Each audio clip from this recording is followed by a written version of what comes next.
Well, good morning, everyone. I know that there's still a few of you getting settled, but it is 7:30, and we need to get started on the session. This is the first of two sessions that will be held over the next couple of days, today and tomorrow. And this one will be held twice today.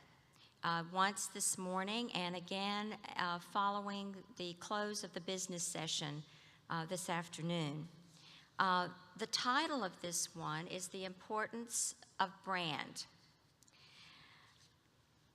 Just to give you a little bit of background on what we're talking about, because I know that you have heard that word kicked around quite a bit over these last months. This session is really meant to give all of us a better understanding of brand and branding. It is something that we see every single day. We're all very familiar with it, but we don't often focus on what brand or branding means. We all know what Coca-Cola is and what we see when we see the sign for Coca-Cola. We all know what the golden arches mean, but we really don't ever focus on it. So that's what we're going to be talking about over these next couple of days. This session is also going to be Branding 101. It is going to talk about branding in general. It's going to be at the 30,000-foot level for you to understand where we are. Most of you know and have also heard over the last couple of days that we will be participating in a branding study at some point in the very, very near future.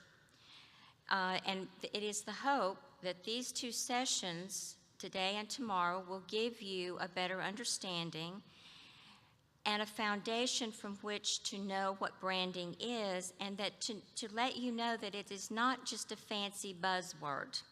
It is real and it is extremely important to us. So today, as I said, the title is The Importance of Brand. And we have with us Rick Whalen, who is the president of Marketing General Incorporated. Marketing General has been working with us for the past 3 years. Rick has extensive he is the president of MGI, and he has extensive experience in helping nonprofits build membership. He is one of the industry's leading experts in this field, and he is certainly very knowledgeable about branding. So without taking up any more of his time, I'm going to turn it over to him. Thank you.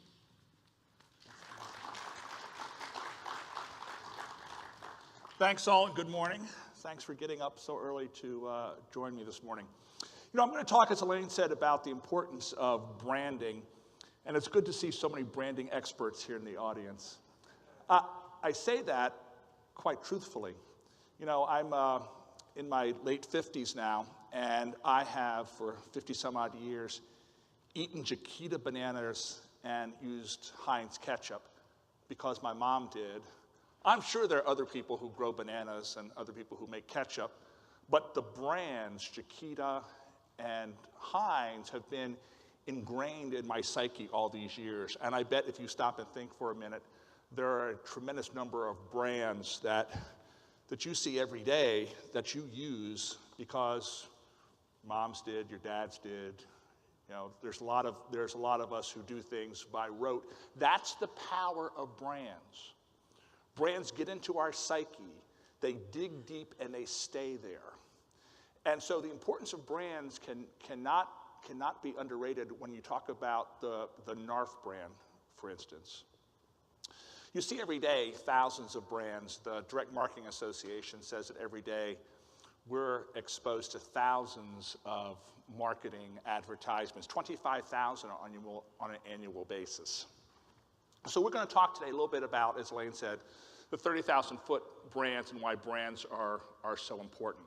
I've also got a little quiz I hope you all will help me on. So, brands are much more than logos. I'm going to show you some logos today, but please do not equate logos with brands. They're just the eye candy, if you will, for a brand. So Apple, what does the Apple brand say to us? Apple talks about what's new, what's relevant, what's modern. So when we see the Apple logo on a phone or a store, that's what we think about. McDonald's. McDonald's has been an icon for years. Their menu has exploded, but still, McDonald's endures year after year after year because it says to us, there's something good at the end of my trip. There's a burger and fries, and that's comfort food for me. Coca-Cola. Coca-Cola is another one. I remember when I was a kid, the people in my town who bottled Coca-Cola always showed the Charlie Brown Christmas.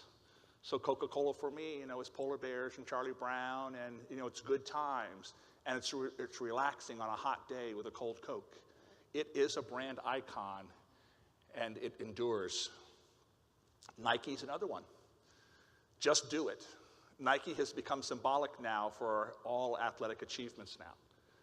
So there are other brands, but Nike is one of those brands that all we need to see is the swish, and we know exactly what people are talking about. Much like seeing the golden arches, much like seeing a bottle of Coke. There's something that evokes in our psyche when we see these brands, and that's the importance of brand. So here's a little quiz you can help me with. Many brands use taglines to enrich the brand. So you can trust your car to the man who wears the star. What brand am I talking about? Texaco. How'd you know that? Right? Now, you can trust your car to the man who wears the star. This tagline and logo was started when Westerns were all over TV. The sheriff's the good guy. The sheriff's wearing a star. So you can trust your car to the man who wears a star. You deserve a break today. Come on and get away to McDonald's. Another one. They have over the years changed the tagline, they've changed the commercials, but you always see those golden arches, and you always see pictures of hamburgers and fries and shakes. Good. Campbell's soup, see? You all are brand experts. Right? A nice hot bowl of soup. This is interesting, during the 2008 stock market downturn, Campbell's soup was the only major stock that went up that day. Why do you think that is? It's comfort, and people were hurting. And soup traditionally is an every man's, every woman's food. So soup is a comfort food, it went up. 15 minutes can save you 15%, right? The Geico commercial. Oh, now e-insurance is going after saying it only takes me 7 minutes, right? So Geico's another brand, and they have an interesting brand strategy. They use, besides just the gecko, they use the caveman, they use a bunch of different things, but it's all coming back to insurance. It's all to make you feel that they're on your side, they're the good guys. How about We're Chicken? Anybody know that one? We're Chicken was voted one of the worst taglines. It's for Tyson's Chicken Food. They used We're Chicken for a while, but for various reasons, I guess because people don't like to be chicken, because chicken talks about weakness, they dropped it. So see, you're all brand experts. So what is a brand? A brand's a perception and images that represent a company or product or service. It's more than a logo, tagline, or audio jingle. Its essence is a promise of what they're going to deliver. A good brand in the good category, it's going to deliver something good. And a good brand stands on its own. If I say the Mother's March of Dimes, do I need to tell you all anything more about it? If I say Jerry Lewis Labor Day Telethon, y'all know what I'm talking about. A good brand does that. It evokes an image in your mind of something good. Now, it doesn't have to be the same image. If there's 500 people in this room, there could be 500 different impressions of what that name or that tagline or that logo implies to you, but it implies something, good or bad. That's the importance of branding. It enables a buyer to easily identify the offerings of a particular company. For me, Heinz ketchup. I don't care that Heinz ketchup might be cheaper. I don't care that the no-name ketchup might be. I buy Heinz. Surprisingly, you look at the labels. It's all the same stuff. salt and pepper and vinegar and tomatoes. But that brand, to me, says I can trust that brand. It's going to deliver me a good tomato taste. It's going to be good on whatever I put it on. So I'm going to buy that one because I don't want to be disappointed. And good brands also do that. They say you don't have to be disappointed if you go to my brand. If I drink a Coca-Cola or I eat at McDonald's, anywhere in the world, the brand tries to stay the same. It tries to give us the product and the promise that it told us about. The brands are developed over time. It's taken 50, 60, 80 years or more to develop some of America's best brands. And those brands constantly evolve. And even all who are drinking Starbucks this morning, I think Starbucks has gone through 9 different logos, 5 or 6 different taglines. It's not a very relatively new company, but its brand has evolved as the taste of the consumers have evolved and as the company has wanted to change what you think about the company. And then finally, brands provide an umbrella under which many different products and services can be offered. So Coca-Cola is the big brand. I don't know what they have now, 15 or 20 different soft drinks. Everything from Fanta Orange and Tab. They even bottle water, but it's all under the Coca-Cola umbrella. So a good brand does that too. It provides a safe haven for other products to come up and evolve. So the brand is much more, as I said, much more than what's on paper and print. It really is what resides in the hearts and minds of customers and clients. It's the sum total of their experiences. And so that's why in a lot of commercials, I'll go back to Coca-Cola, in a lot of commercials, you'll see people having fun, watching a football game, on a beach. It just talks about the lifestyle of Coke drinkers. Apple, Microsoft, and Google do the same thing. They talk about fast-paced business. They talk about being smart. They're showing kids not even able to speak sometimes, working on a computer quite successfully. So what a brand is, it's in the minds of the consumer. So good components of a brand, it's the name, the symbol, logo, or tagline, the design, and the promise. And they're all used to identify, as in my Heinz ketchup example, they're all meant to identify in the minds of the consumer what the brand is and what the message is. Now, logos can be good and bad. A good brand delivers the organization's message clearly. So when I say Jerry Lewis Labor Day Telethon, you have a thought comes up in your mind of what I mean. If I talk about the American Red Cross, you pretty much know what I'm talking about. I don't need to explain it a lot. And so think about that when you think about branding. It's got to be simple and direct. It confirms credibility. It says this is a product I can trust. I've seen it on TV, I've seen it in the newspaper, my friends have talked about it, I've ordered it, I've not been sickened or killed by using this product. It confirms its credibility. It connects its prospects emotionally. Believe it or not, there's an emotion with brands. People talk about needing their Starbucks in the morning. They have to get up and have a cup of coffee in the morning. Cigarette companies for years have been very successful in evoking the need for a cigarette, in the morning or after a meal. So it targets prospects emotionally. It motivates the buyer to do something, to go out and buy more of these. You go to store shelves, there's lots of potato chips, there's lots of beer, there's lots of kinds of cheeses, but you're always looking for, or nine of 10 of us are looking for a specific brand, a specific product. Not because necessarily it's any better, really, but in our minds, it is better, or it's a tradition. It's something that we do. I think about Thanksgiving, and I think about Butterball and how successful they've been over the years at saying the Butterball. Lots of turkeys out there, but they almost make you embarrassed not to buy a Butterball. They almost saying if you don't, your turkey's going to be dry, no one's going to love you anymore, they're going to leave the table, the kids are not going to come home. You need to have a Butterball. And so they always show that family gathering, that New England family gathering, eating a Butterball turkey. And it concentrates user loyalty. It reinforces, it's an addiction to some of us. It reinforces the need to buy that brand and only that brand.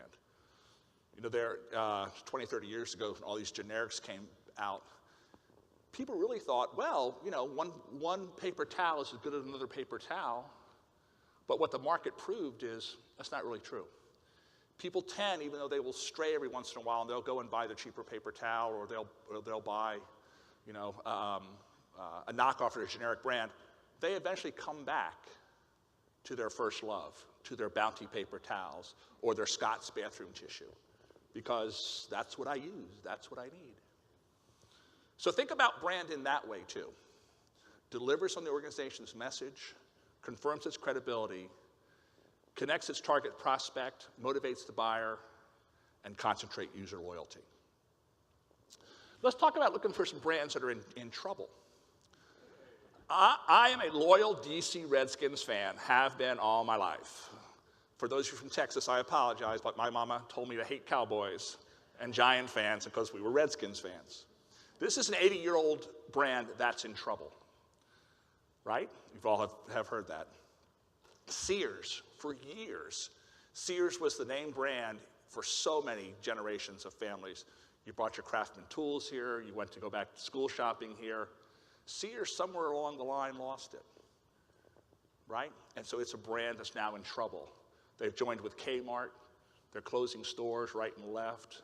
It's a brand in trouble. But the Craftsman tools line is another one. Years ago, I had the opportunity to break a Craftsman hammer. It's a hammer I must have had for 10, 15 years, old beat-up hammer, the kind. Went back to Sears, brought the hammer with me because I wanted to find the same grip, the same weight hammer. And the sales guy said, we're looking for us in a hammer. He goes, oh, they're over there. I walked over there and got it. Found my new hammer, brought it with my old hammer, put it on the counter. He said, oh, is that a Craftsman hammer? And I said, yeah. He goes, okay, new one's for free. Because the Craftsman guarantee is we'll replace anything for the life. Hammer's life, my life, they're going to replace it. So, it was at one point a very strong brand image. You knew Craftsman tools were good tools. That's just what you used. It's now in trouble. JCPenney is another one. They tried to change the brand of the store. This traditionally was, a mom and pop store. Started right after the Depression. It served thousands of families year after year as back to school as a place you went to go buy sheets and you buy curtains and you registered for your wedding and things like that. They tried to change the brand, and the public reacted negatively. So while there can be positive sides of brands, there can also be negative sides. And so you really need to think when you're talking about branding about the positives and negatives of a brand. So, the best brands, aesthetically pleasing, which means they look good, they're recognizable, they're distinctive, they don't look like everybody else's brand. That's why in some of the things you've seen this morning, the Apple logo, the Coca-Cola, the McDonald's, there's not brand symbols that are very much like those. They are pretty much unique.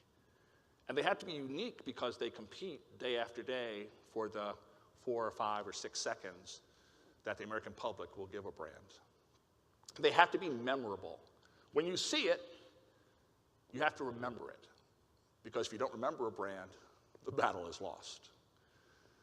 And that's why there are so many folks that go to battle over their brands. If someone tries to have a knockoff brand or a name that sounds too much alike, big companies spend hundreds of thousands, if not millions of dollars on keeping their brands fresh and alive every year. So somebody tries to infringe on that brand by something close to it, why companies go after them. It has to be timeless. So not only does it have to be modern, it has to continue to be modern throughout the ages. And so that's why you see brands evolve over the years, and we're gonna see one here in a second that has. They've got to be scalable, which means you've got to be able to use it for a lot of different things. It can't be so complex that you can see it when it's big, but you can't read it when it's small. Because brands, when you're identifying a brand, sometimes you see it big, sometimes you see it small, sometimes you see it in color, sometimes you see it in black and white. So it's got to be timeless and scalable. It's got to be simple enough to use in multiple media. Again, Nike is perfect at this. It's the swish. That's all they need. People know that that's Nike. How much simpler can you get? The American Red Cross. Usually you just see the Red Cross. You're not seeing the words. How timeless and scalable is that? It's got to be adaptable. We talked about that. And it needs to communicate in some ways the quality of the brand.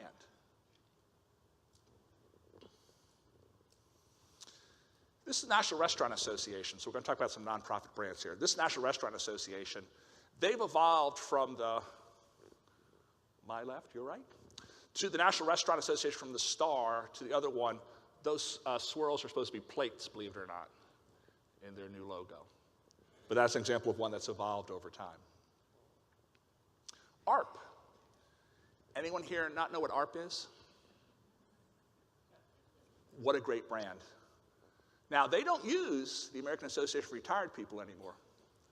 That's a no-no at ARP now. And why is that, you think? Well, not only is it old, but most people don't consider themselves retired now. They consider themselves in second careers, or they're just starting something new. You know, if you don't want to retire because you're going to retire, you know, now you've admitted that you're old. So ARP is now, not only are they changing it, they've changed the lettering and the coloring, but they're changing the markets who they're going after now. They're talking about going after 20 and 30-year-olds. So much like NARFE now is going after active federal employees as well as retired, ARP is going after younger and younger people. Now, I don't know what the latest number is. They have like 37 or 38 million members, so they've done pretty darn good. But you see their commercials now over the years, and the brand has changed. A lot of their stuff now looks at active lifestyles. It's boating, it's vacation. They've got a lot of different products, all under that ARP umbrella, but they no longer talk about being retired people. That's the power of a brand. Tells a message without having to say a whole lot. American Red Cross, we already talked about. One of the icons in the not-for-profit world, been around forever, continues to be around. Their brand talks about safety, security. We're here to help you. Not much more you need to tell me. PBS is another one, public broadcasting. They've got a great brand. You see it a lot now. They use it in color and black and white. But again, it talks about quality programming. It talks about community. They have a very strong brand. American Automobile Association, AAA. Very seldom do you see them call themselves the American Automobile Association. But if I say AAA to you, you know what I'm talking about. Their brand is very important. It's either going to be my grandmother, my mother, my aunt, my sister, my daughter, whose car has stopped unexplainably on a dark road during a rainstorm with some menacing figure approaching. All they need to tell me is, you have AAA, so your loved ones are safe. $77 that they charge me, I think basic membership is sort of secondary in that mind. It talks about safety and security while you're on the road. That's all they have to tell me, right? So when you think about either your personal brand or the NARFE brand, you need to think about what it conveys. Can I make it simple? Can I make it timeless? Do I have to say a lot about the product or service, or does it explain itself? If it explains itself, it's a good brand. So let's talk about some objective criteria as you think about branding going forward. Is it customer focused? So when I see the brand and I hear about the brand, is it going to attract me as a customer or as a member or as a prospect? Is there something that that brand says to me that I need? And I'll go back to ARP. You know, when I turned 50, surprise, I got a card in the mail that said, congratulations, you're now eligible for ARP membership. They sort of know when I'm eligible and they go after me. Any of you all who buy shirts from LL Bean, this is another interesting brand. They have a history of knowing their product and knowing their customers. My boss used to buy all his shirts from LL Bean. They actually knew when his shirts needed to be replaced. Somewhere in some computers up in wherever they are, New England somewhere, They actually know, and they would send him a postcard that say, "Dear Mr. McBride, it's time to buy new shirts." It's like, how do you know that? Their brand really basically says, we'll take care of you, we'll make you look good, we'll make you look timeless. You don't have to worry about, we'll have your size, we'll have your color, we'll deliver it, we'll take it back. It's sort of a comfort brand that'll make me look good. Is the brand relevant? When I see and hear about that brand, is it relevant for today as well as can it be relevant for tomorrow? Because a brand is not a momentary thing. It takes on a life of its own. While the American Red Cross, I'm sure the colors and maybe the type has changed over the years, that Red Cross has pretty much not changed. While McDonald's has, when I was a kid, you could get a regular burger, a cheeseburger, fries, and maybe a shake. That's it. Now I hear they're coming out with a jalapeno burger. They have salads now. So they might have 50 more things, but those arches are their brand. When I see those arches, no matter all the stuff they have, I know I can get a cheeseburger and fries at a reasonable price. That's their brand promise to me. Is it distinctive? We talked about that. Logos are distinctive. Brands are distinctive. Is it memorable? Will I remember this? McDonald's is another great example. McDonald's looks the same in Boston, Massachusetts, as it does in San Francisco, California. That brand stays the same across. It's very important. They don't change the color. They don't change the shape of those arches. Pretty much now the stores, for the most part, look alike. Starbucks is another one. So no matter where you go, that brand stays the same. Is it simple? In other words, I don't have to expend a lot of brain power knowing about the brand. Is it credible? Does it stand up to its promise? Is it timely and timeless? Is it adaptable? Can you use it for a lot of different things? Is it extendable? Can you use it to extend the brand, the NARFE brand? Can you use it for other things? Is it an umbrella, like it should be? And does it have depth of meaning? So again, no matter how many people look at that brand, and they can all look at different things, there's something in there that has enough depth that it holds the attention of a number of people.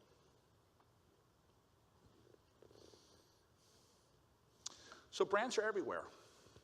As you all start your brand discussion, I encourage you to think about some of the things that I talked about this morning, and think about how you can improve and keep the NARFE brand alive and growing for years to come. Thank you all much. I would take questions if you have them. Yes, sir.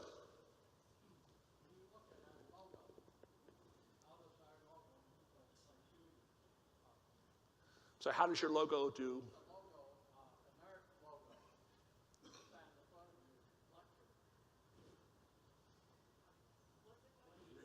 Yeah, I'm trying to get the question. So how does the NARFE logo?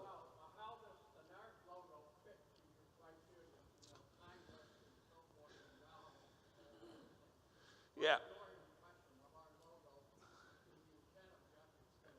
Yeah, the logo currently is a very solid historic logo. I mean, it's been there. The brand has been around for years. I'm not sure it's evolved as much as it can or should over the years. That's nothing against the brand at all. It's just that brands evolve, and if we try and freeze it in the time, there are a lot of brands that disappear because they don't adapt to the time, and the market moves on, people move on. So again, it's not a question I can answer in a hurry because I've not studied the brand enough and those kinds of things. But clearly, I think that it's worth looking at to make sure that all the things I talked about, the NARFE brand represents. Yes, sir. Regardless of what your brand is, you have to have enough advertising revenue to put it out there. It could be the best looking brand, the best brand with everything, but if people don't see it constantly, it's not going to do any good. So besides the brand, if we change the brand, we've got to have enough to put it out there so everybody sees it. Yeah, the question is whether or not you have a brand or change a brand, having the money to put the message out. I would say yes and no. The best brands out there are a lot of the advertising and marketing is done word of mouth. I mean, very few of the brands that we talked about, very few of the brands that are on the screen, started with lots of piles of cash. Those of you who might eat Utz potato chips. Anybody here from New England eats Utz potato chips? Family-owned operation, very small marketing budget. What carried their brand forward is the taste of the chip, you know, and the flavors they had, and the fact they were, you know, kettle produced in small batches, you know, a family thing. A Frito-Lay, which is by the, you know, the big guy, it's like Frito-Lay and everybody else in the chip world. They started out as a fairly small company. So while you're right, it does take money and it does take advertising to extend a brand, word of mouth is a very powerful marketing tool. So if you had enough people with a positive message and image with your brand, you know, it's just as good as having, you know, $5 million to spend on advertising out there. Other questions? Yes, ma'am. In the introduction, she mentioned that you've been working for us for 3 years. Yes, ma'am. What kinds of things have you been doing? Most of the work that we've been doing is on membership. So we've been trying to bring back lapsed members, open up new markets, and recruit new members for NARFE. So nothing on branding? No, ma'am, nothing on branding. Yes, sir.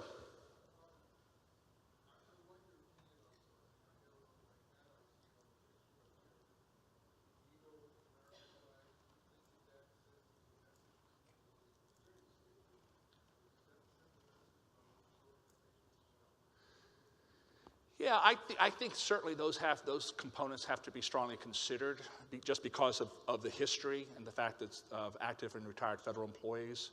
The question was whether the eagle and the flag were important parts of the NARFE brand. I think they are. Yeah. I'm sorry? Well, I think right now your brand looks very governmental. So I think, yeah, it's the kind of brand that folks who work for the government have probably been used to be seeing.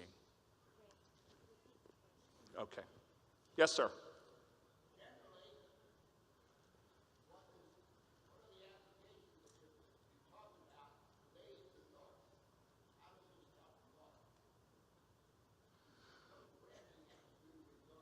Yeah, branding's helped. The question was how branding helps NARFE. And I think the answer is if NARFE wants to continue and grow, it needs to get the brand, especially to the active federal employees who traditionally have not been involved with the organization. And there's you know, a growing number of retired federal employees who choose for whatever reason not to join. So I think the brand has a very important message to say of what NARFE's doing for the federal employee, what its brand promise is, why you should join and be involved. I think it's those kinds of questions the organization is looking into now. Yes, ma'am.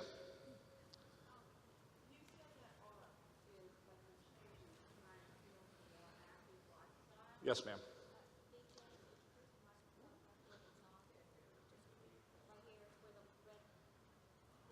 Thank you.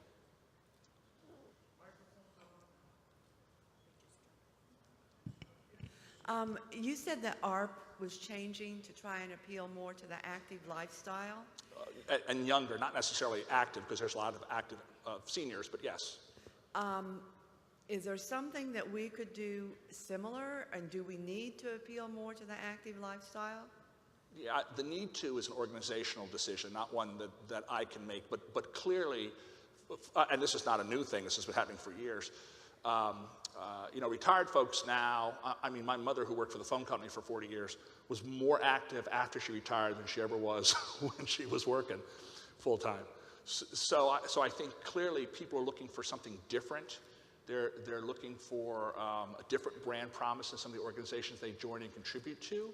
NARFE just needs to be aware of that. And I think ARP, while you can't, I'm not saying you need to follow them and mimic them, but clearly they have set a standard when it comes to retired folks, you know, because all their commercials are jet skiing in the Caribbean and backpacking and hiking, and you know, they're not talking about people sitting around necessarily playing cards for the most part.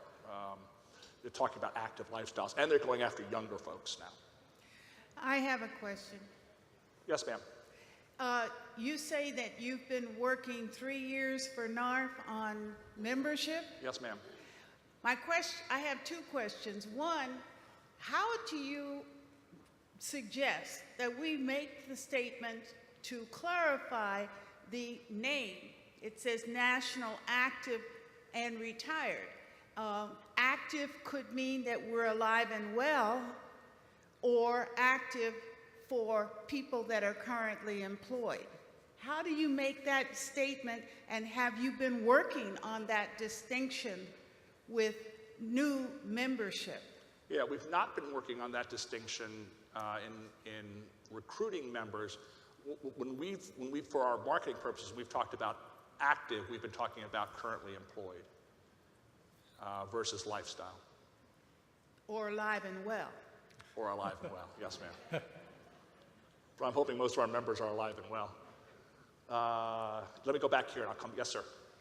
My question is, after seeing all of these and you're working in various, I have not heard where you have possibly suggested a new logo for us.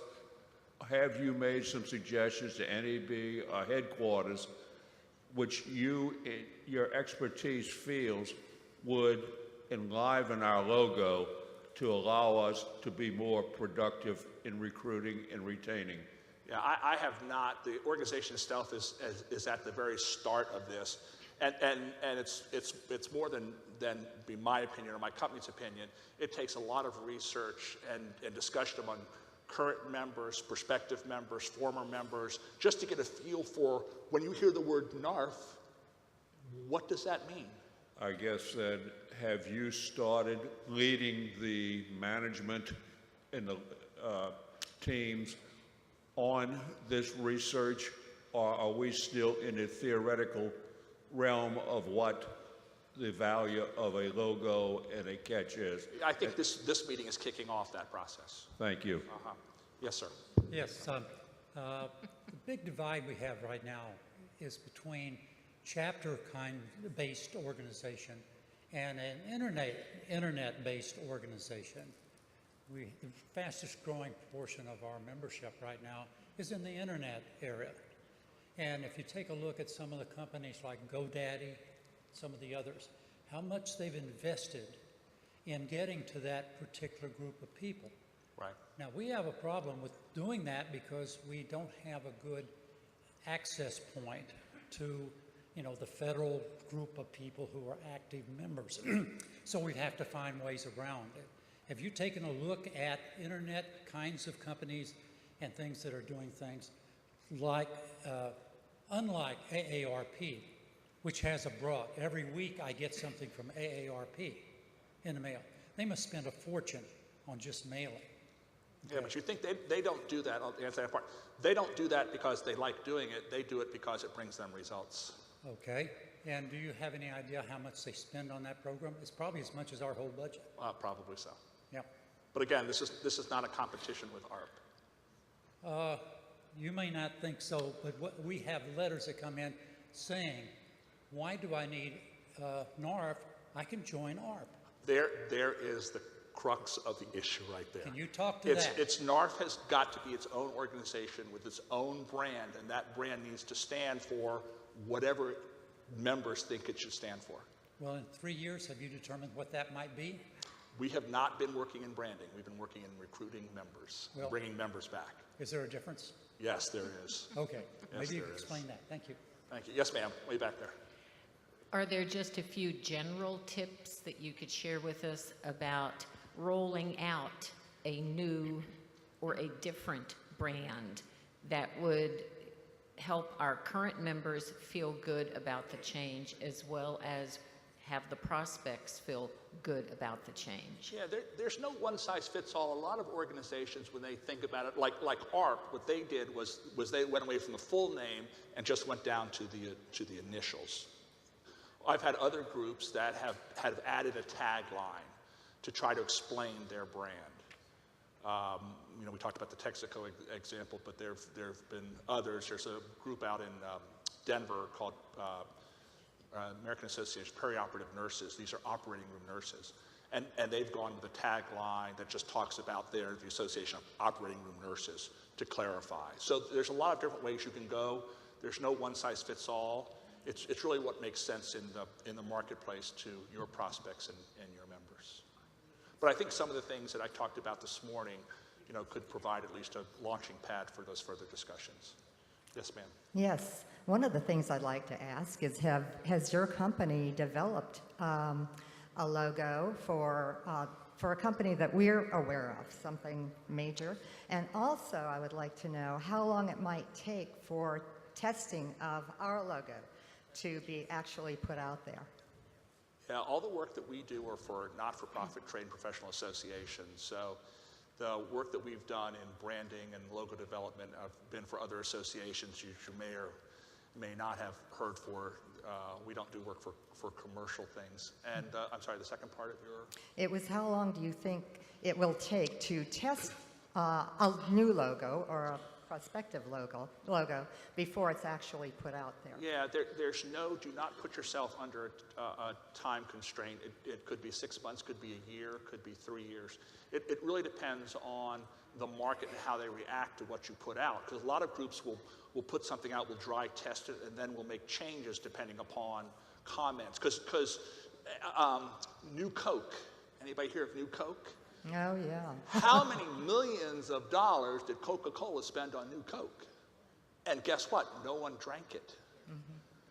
Tab, remember Tab? Oh, yeah. That they don't spend a single dollar on advertising Tab. It's one of their top-selling brands. Because Tab, when I grew up, was something you drank if you wanted to get skinny, right? So it's not something you can spend millions of dollars and you can have a flop. You can spend $1 and have a success. So I think the time is whatever time it takes to get it right is the most important thing. Okay. Yes, ma'am. Oh, I was just going to say you need to keep quality in your product because you mentioned LL Bean, and that's the way I felt. And I ordered some years ago now, I don't know, I ordered a pair of boots because I knew they'd be really good. The first day I wore them, it was not raining. It was just a regular day, and the soles fell off. And I took them to someone who fixes shoes, a cobbler, I guess, and he said, you can't put a sole on these. These are cheap, cheap, cheap. They're no good. And I think they were made in another country. I mean, LL Bean used to be good for making a product here in the United States, but they've changed. And so we need to keep a quality product, whatever we decide on. Yes, ma'am. Yes, ma'am. Yes. When I'm out recruiting federal employees, so many of them have never heard of NARFE. And I understand How is that possible after 80 years? I don't know. Right? I think I'm the belle of the ball, and they should all know me. But anyway, I understand there are approximately 121 other agencies such as ours, and most federal folks tend to gravitate to the agency that they think is most supportive of them. Have you had the opportunity to look at other logos of our type to see which one is the catchiest and what we would be competing against and what really would be eye-catching to bring the people in? Yeah, you're competing against both nonprofits and for-profits. And your biggest competitor is, I don't need to belong to anything. That is your biggest competitor. Because nothing bad's going to happen to me if I don't belong. So that's the first part. The second part is we've done no work at NARFE in logo or branding. It's been all in membership recruitment and retention. There are a lot of great logos out there, a lot of great brands out there. And you're right, some of the folks that go to the brand that they're most familiar with, it's because they're most familiar with it. And so if we don't continue to have the NARFE brand out there in front of folks' faces, and I'll just give you an example. The Direct Marketing Association, which is an association I work with, says the average consumer needs to see a message 9+ times before they remember it. So that's why some of you all who watch TV and see the same commercial over and over, and you think, holy mother of goodness, I can't believe that commercial's on again. It's on for a reason. It's because it needs to keep flashing in front of your eyes, so you're going to remember that pasta sauce or that vacation club or something. Yes, sir. This may not be specifically a branding problem, and if it isn't, just dismiss it, but this is like an implementation. And we want to, I assume, it comes under recruitment, retention. You want to get the active people involved. And then it comes down to something we've talked about at the chapter level. What time do you hold your meetings? Well, you hear that older people don't want to go out at night. A lot of older people, okay? On the other hand, if you hold your meeting during the day or the morning, the active people are working, okay? And so then do you do it on weekends? Do you have, this is not specifically branding, but it is the implementation of how you're going to bring more active people involved. Do you have an opinion on that, or is that to discuss somewhere else? No, not necessarily. I'll just give you a quick one. For other groups that we work with, about 120 different associations, they have found a way around that. Either they're doing online meetings, they're doing meetings on weekends, they're doing lunch hour, they're doing breakfast things. They're trying to find different ways where the most people can come to the meetings. But having a meeting itself is sort of going a little bit like the way of the horse and buggy. People want to be able to access information when they want to access it, not necessarily from noon to 1 o'clock on a Tuesday.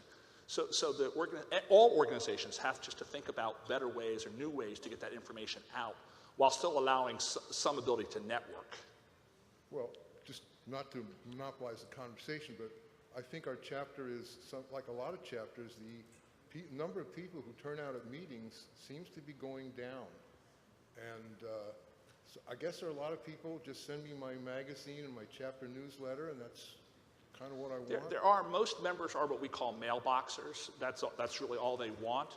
Okay. But the problem with the organization is most people join associations to network, and so meetings, whether they're online, whether they're face-to-face, whether they're by phone, is a very important component of keeping members engaged. So it's why they join the first place to network, and why they keep coming back, even if they don't come to meetings. Just quickly, can you give me 2 or 3 suggestions of how we could improve this? Yeah, if we can talk offline, I'm happy to do so. Okay. I'm here for a minute afterwards, so I'll come find you. Okay, we'll get it later. Yes, ma'am. I just wanted to hit on the other lady's comment earlier about the acronym and the logo.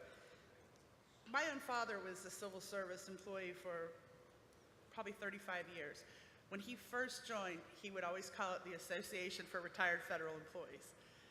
And I can't tell you how many people we call through membership that break it down into ARF, because association is at the end of the name, but when they're trying to think, oh, it's the association or the National Association for Retired Federal Employees, they put the association there and they lose the active altogether.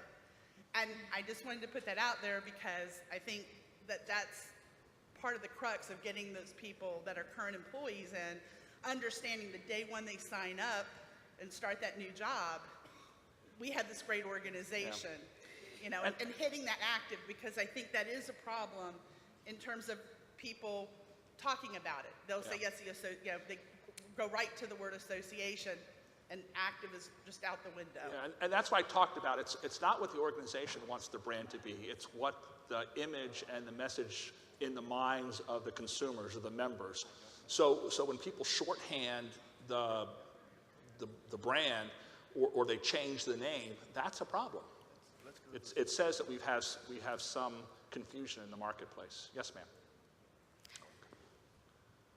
Go ahead. Yes, ma'am. Oh, thank you. I think one of our issues with our organization is people don't understand that we assist active and retired federal employees with getting the benefits that they're entitled to. I'd like to parallel that mission with organizations such as Disabled American Veterans, DAV, American Legion, VFW. They are recognized advocates so that they can go in and act on behalf of veterans within the VA, the Department of Veterans Affairs. Right. They have, those organizations have a fiduciary and are recognized so that they are able to go in and act on behalf of a veteran to get the benefits that they need. Perhaps NARFE needs to or could pursue using that same type of service to say we in our organization are the people that go to OPM or to Social Security and are recognized by a retiree to act on their behalf. So it broadens the scope of our service officers that we have right now.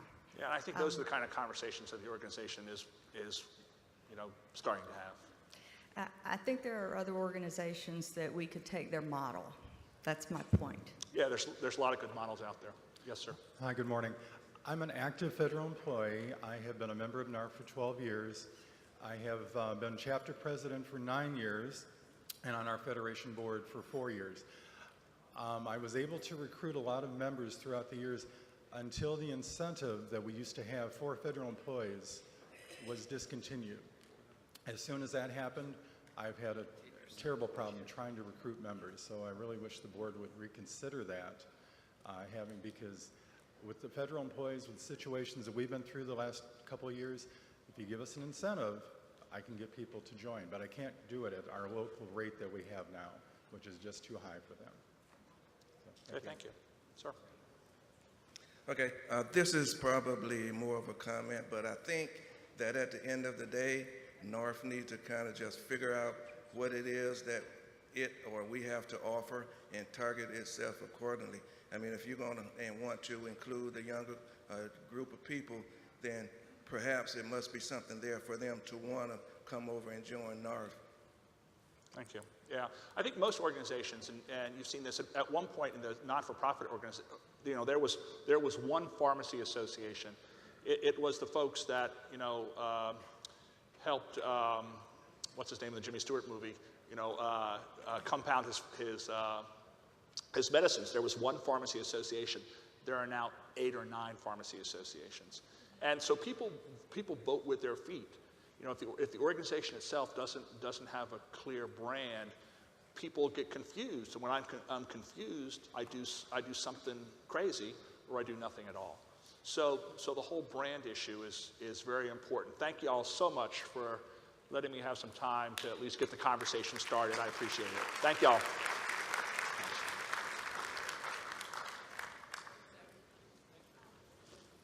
This is not on. Rick, did you turn this off?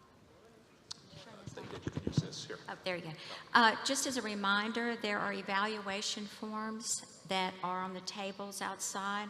We certainly would appreciate your feedback on this session. And Bridget Bowl is back there somewhere to collect them, or you can leave them at the office desk, which is right across the way. Again, thank you very much.